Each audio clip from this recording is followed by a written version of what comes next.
Assalamualaikum warahmatullahi wabarakatuh. Perkenalkan, kami dari kelompok 3 SIG.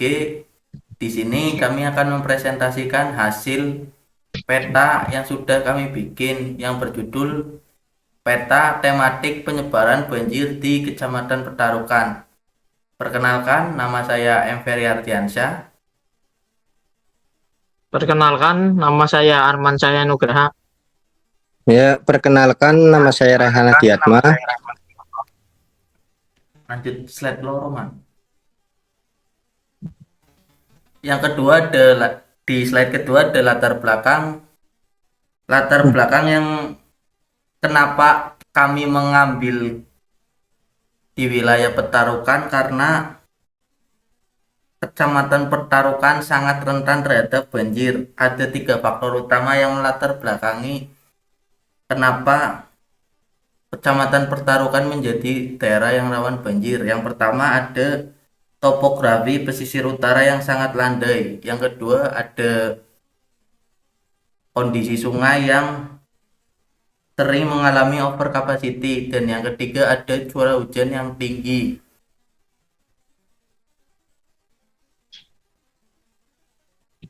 Untuk merespon latar belakang tersebut, kami tidak hanya bergantung pada data yang ada di pemerintah saja. Oleh karena itu, kami melakukan transformasi data untuk menggunakan sistem informasi geografis untuk mengintegrasikan koordinasi ruang dan atribut deskriptif untuk menghasilkan peta tematiknya.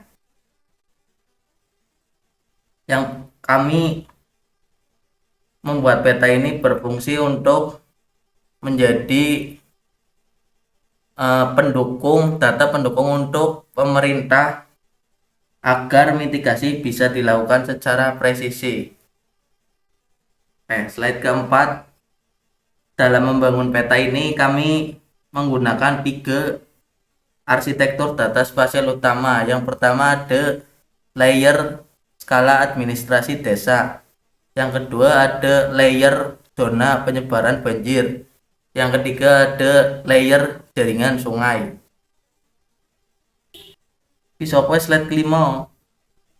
Untuk alur geoprocessing IGIS, seluruh pangkal data tersebut diselaraskan menggunakan sistem referensi koordinat WGS 484 atau UTM Zone 49S, dan diproses ini melalui 3 tahapan geoprocessing di aplikasi IGIS, yaitu yang pertama seleksi atribut, dan yang kedua pemotongan geometri, dan yang ketiga klasifikasi simbologi.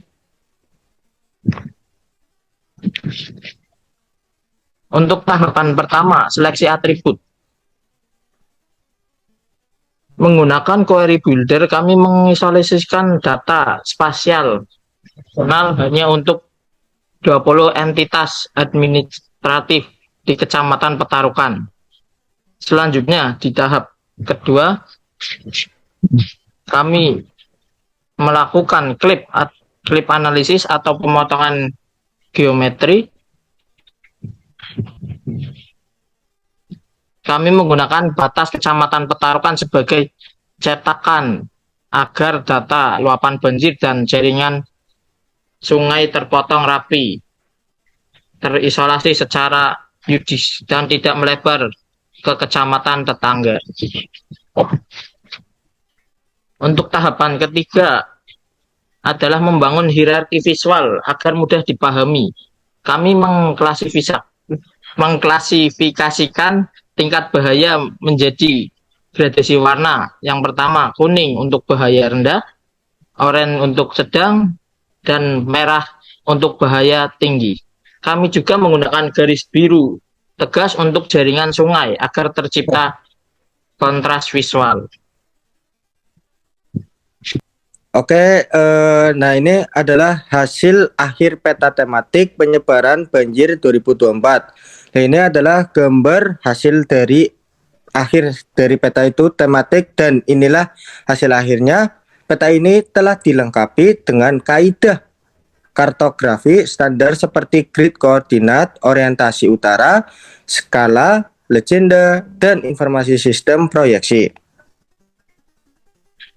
Next. Nah, di sini adalah mengungkap pola keruangan. Nah, dari pola keruangan itu adalah dari visualisasi peta tadi yang kita bisa mengungkapkan pola keruangan yang sangat jelas. Bencana banjir itu tidak terjadi secara acak di zona utara atau pesisir didominasi oleh klaster merah karena elevasi yang rendah dan berhimpitan dengan muara.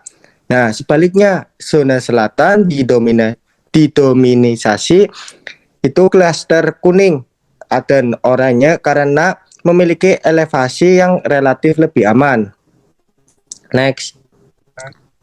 Nah, ke slide 11 itu adalah matriks diagnosis kerentanan spasial. Nah, pola tersebut kami rangkum itu dalam matriks diagnosis ini secara garis besar. Wilayah utara adalah zona kritis yang membutuhkan intervensi struktural utama. Wilayah tengah membutuhkan perbaikan drainase lokal. Dan wilayah selatan karena relatif aman, sangat potensial untuk dijadikan titik kumpul evakuasi. Next. Nah, rekomendasi mitigasi berbasis spasial itu kami merumuskan 3 rekomendasi mitigasi. Yang pertama itu intervensi struktural. Itu fokus pada zona merah untuk normalisasi sungai dan penguatan tanggul. Yang kedua itu perencanaan non-fiksi. Itu merancang skenario evakuasi masyarakat yang diarahkan secara spesial menjauhi koridor sungai zona merah menuju titik kumpul darurat di area selatan zona kuning. Nah, yang ketiga yang terakhir itu edukasi masyarakat. Nah, edukasi masyarakat itu peta cetak didistribusikan ke balai desa sebagai instrumen sadar bencana bagi warga lokal agar merespon lebih cepat saat debit sungai meningkat. Next. Nah, ini adalah evaluasi dan evolusi pemodelan. Nah, kami menyadari bahwa model kami ini saat ini masih bersifat statis karena bergantung pada data historis tahun 2024. Namun, pemodelan ini dirancang untuk bisa berevolusi menjadi model dinamis di masa depan. Misalnya, dengan mengintegrasikan data elevasi topografi.